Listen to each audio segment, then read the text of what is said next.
नमस्ते, आप सभी का मेरे चैनल पर स्वागत है। आज हम सुनेंगे बाली और सुग्रीव की कहानी। कैसे हुआ था बाली का वध। सुग्रीव तथा बाली दोनों भाई थे। उनमें से बाली इंद्रदेव के पुत्र थे तथा सुग्रीव सूर्यदेव के। बाली दोनों भाइयों में बड़ा था तथा अधिक बलशाली था, जिस वजह से वह किष्किंधा नगरी का राजा बना था। और उस समय सुग्रीव किष्किंधा नगरी के युवराज के रूप में थे। दोनों भाइयों के बीच में बहुत अधिक स्नेह और सम्मान था, लेकिन एक घटना के कारण दोनों भाई आपस में शत्रु बन गए थे। एक बार की बात है, जब एक मायावी नाम का राक्षस ने किष्किंधा नगरी के द्वार पर आकर बाली को चुनौती दी कि वह उसका मुकाबला करके दिखाए। वह राक्षस ऐसा कई बार कर चुका था, इसीलिए एक दिन जब उस राक्षस ने बाली को चुनौती दी तो बाली ने यह निश्चय कर लिया कि आज वह उस राक्षस को मार कर ही दम लेगा। सुग्रीव और बाली दोनों साथ में राक्षस से लड़ने के लिए जाते हैं, जिसे देखकर वह राक्षस एक गुफा के अंदर छुप जाता है। बाली भी उस राक्षस के पीछे चला जाता है और अपने छोटे भाई सुग्रीव को उस गुफा के द्वार पर पहरे के लिए छोड़ जाता है। बाली सुग्रीव को कहकर जाता है कि जब तक मैं उस राक्षस का वध करके वापस नहीं आता, तुम यहीं पहरा देना। सुग्रीव 1 वर्ष तक उस गुफा के बाहर खड़ा रहा, जिसमें बाली उस राक्षस को मारने के लिए गया था। एक दिन अचानक गुफा के अंदर से लहू की धार बहने लगती है। सुग्रीव ये समझता है कि राक्षस ने बाली को मार दिया है और ये रक्त उसके भाई बाली का है।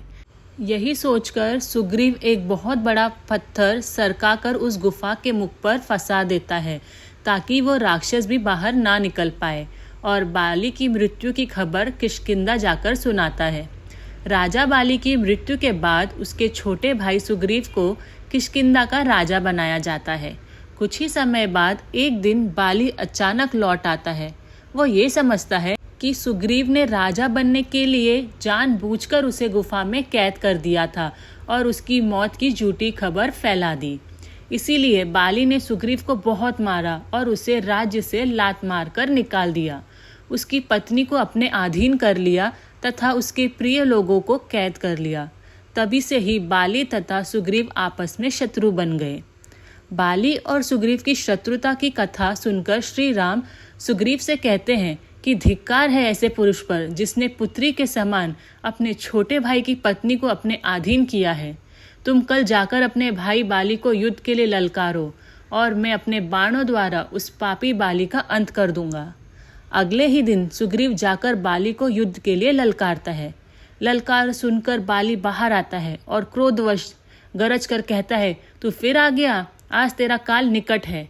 ये कहकर दोनों में युद्ध आरंभ हो जाता है। उन दोनों से थोड़ी दूरी पर झाड़ियों के पास श्री राम लक्ष्मण थे, जहाँ पर श्री राम अपने धनुष पर बाण लगाकर बाली पर निशाना साधने के लिए खड़े होते हैं।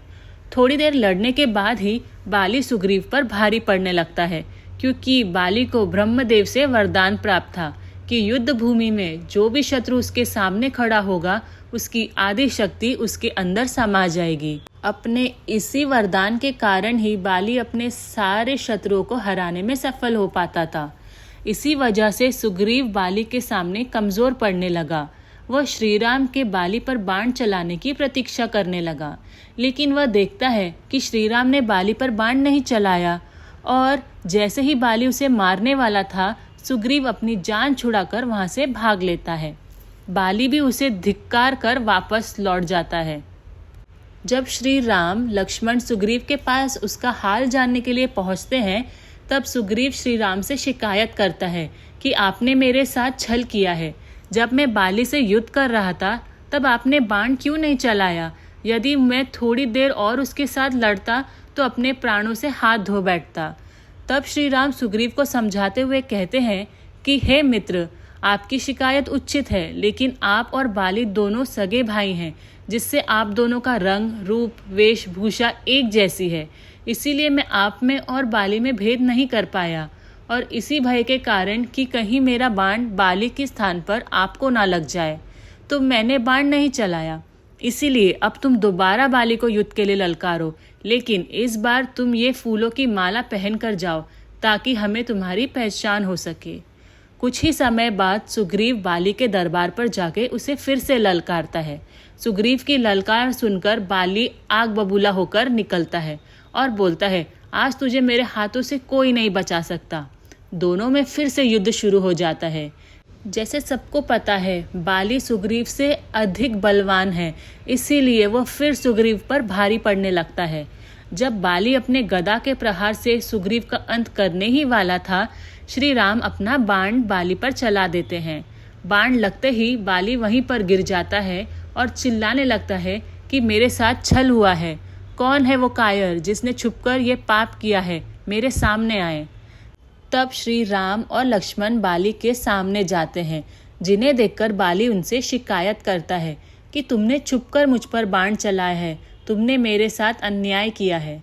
तब बाली को समझाते हुए श्री राम कहते हैं कि तुमने अपने छोटे भाई को अपने राज्य से निकालकर और उसकी पत्नी को अपने अधीन करके सबसे बड़ा महापाप किया है, क्योंकि छोटे भाई की पत्नी पुत्री के समान होती है और आज तुम हमें धर्म का पाठ पढ़ा रहे हो। सुग्रीव मेरे मित्र है और अपने मित्र की रक्षा के लिए यदि मुझे पाप कर्म करके नरक भी भोगना पड़े तो मैं इसके लिए तैयार हूँ। बहुत समय तक समझाने के बाद बाली को श्री राम की महिमा समझ में आ जाती है और वह अपने पुत्र अंगद को श्री राम की सेवा में समर्पित करके प्राण त्याग देते हैं। तो ये थी बाली और सुग्रीव की कहानी। अगर आपको ये कहानी अच्छी लगी हो तो प्लीज़ मेरे चैनल को सब्सक्राइब करें, शेयर करें, लाइक करें और कमेंट करें। Thank you. राधे राधे।